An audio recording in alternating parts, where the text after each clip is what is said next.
안녕하세요. 오늘 저희가 함께 깊이 살펴볼 주제는 기독교 신앙에서 정말 중요한 질문이죠. 회개와 믿음. 이 둘 중에 대체 뭐가 먼저 와야 하는가? 아니면 이게 순서의 문제일까? 어쩌면 다른 관점이 필요한 건 아닐까요? 오늘 당신의 이해를 돕기 위해 이 문제를 좀 파헤쳐 보겠습니다. 네, 이게 참 흥미로운 지점인데요. 이 질문 자체가 사실은 그 창세기 3장에서 뱀이 하나님의 성품을 교묘하게 비튼 것과 연결이 돼요. 결국 그게 하나님의 사랑하고 법을 딱 분리시키는 율법주의, 아니면 아예 법을 없애버리는 반율법주의, 이런 양극단을 만들었거든요. 근데 이게 겉보기엔 정반대 같아도 뿌리는 같다는 거죠. 그렇군요. 그 뿌리 깊은 오해가 역사 속에서 또 논쟁으로 이어졌을 텐데요. 그 옥토라더 신경 관련 논쟁이 있었다고요? 네. 그 18세기 스코틀랜드에서 있었던 일이죠. 옥토라더 신경 논쟁이 있었는데 이게 뭐 구원 얻는 믿음에 처음부터 확신이 꼭 있어야 하냐 뭐 이런 논쟁이었지만 근본적으로는 믿기 전에 어떤 준비, 예를 들면 충분한 회개 같은 게 필요한가, 이 질문이랑 맞닿아 있었어요. 그래서 토마스 보스턴 같은 분들은 회개를 믿음의 조건으로 앞에 딱 세우는 거, 이거 복음의 순수성을 해치는 율법주의 아니냐, 이렇게 강하게 비판했죠. 하지만 또 반대로 생각하면 행위를 강조 안 하면 사람들이 죄를 너무 쉽게 생각하게 되지 않을까?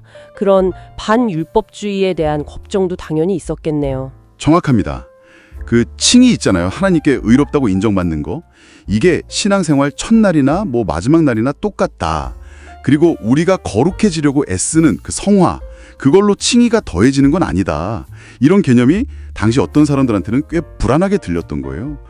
이거 너무 방종을 조장하는 거 아니야? 이렇게 보일 수 있으니까요. 네, 이런 논쟁들이 결국 구원의 여러 단계들 있잖아요. 칭의, 중생, 성화 이런 것들을 시간 순서대로 이렇게 배열하려는 그 구원의 순서라는 개념, 그거랑도 관련이 깊어 보이네요. 마치 사슬처럼 회개 고리 다음에 믿음 고리가 딱 오는 식으로 생각하는 거 말이죠. 바로 그 사슬 비유가 문제를 좀 단순화시키는 면이 있어요. 필연적으로 뭐가 먼저냐, 이 질문에 딱 갇히게 만들죠. 물론 구원의 각 요소들이 유기적으로 연결되어 있긴 한데 이걸 너무 단순하게 일직선으로만 이해하려고 하면 좀 복잡한 현실을 놓칠 수 있습니다. 성경 자체를 보면 이 관계가 더 흥미롭게 나타나는 것 같아요. 어디서는 회개하라, 또 어디서는 믿으라, 심지어 회개하고 믿으라 이렇게 말씀하시니까 언뜻 보면 좀 헷갈릴 수도 있겠어요. 이게 바로 그 헨다이아디스라고 하는 수사법의 아주 예입니다. 하나를 통해 둘을 말하는 방식인데요. 그러니까 회개랑 믿음은 사실 동전의 양면 같은 거예요. 하나님께 나아가는 하나의 통합적인 행위를 그냥 다른 두 각도에서 표현하는 것뿐이죠.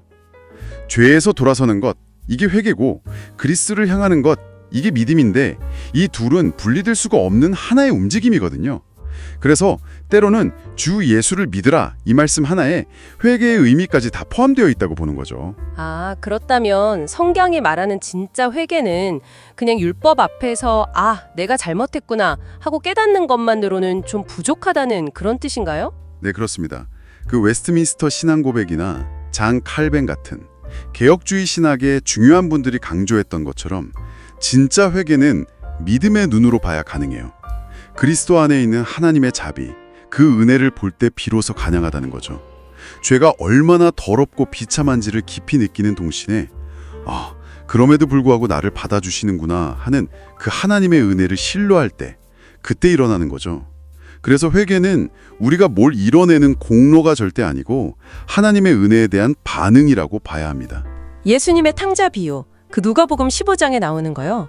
그게 이 점을 정말 잘 보여주는 것 같아요.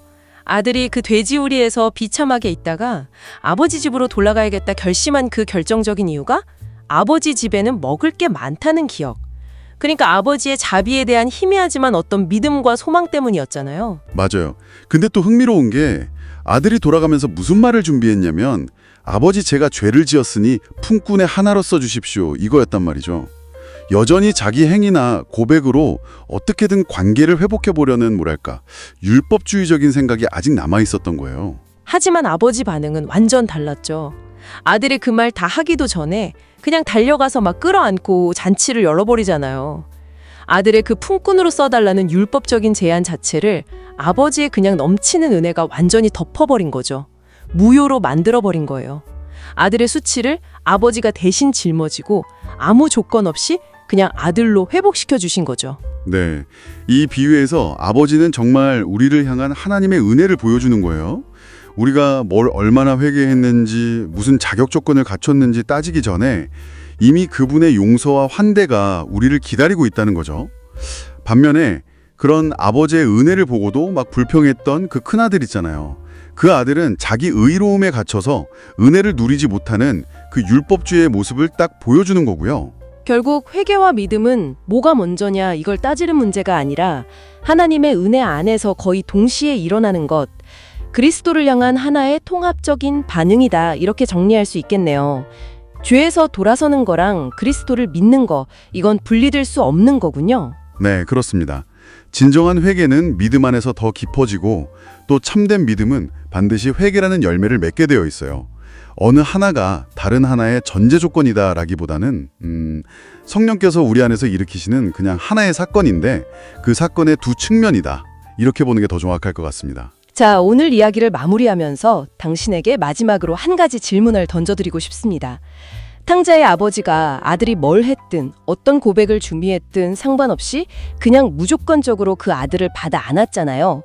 이 조건 없는 은혜가 어쩌면 당신 마음속에 있는 내가 그래도 좀 충분히 회개해야만 혹은 내가 좀 자격을 갖춰야만 하나님께 나아갈 수 있지 않을까 하는 그런 생각에 어떤 도전 그리고 또 어떤 위로를 줄 수 있을까요?